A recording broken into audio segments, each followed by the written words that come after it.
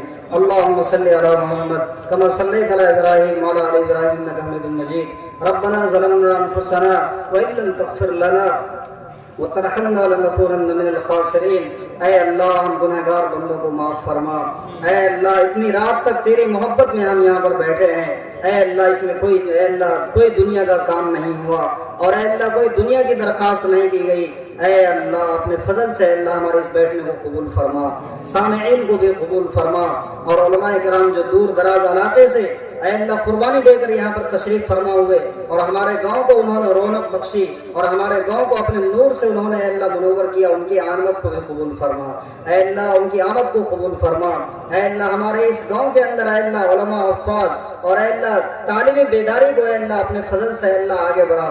اے اللہ جتنے ادارے ہیں ان سب کو ترقی عطا فرما. اے اللہ سارے اداروں کو ترقی عطا فرما. اے اللہ خصوص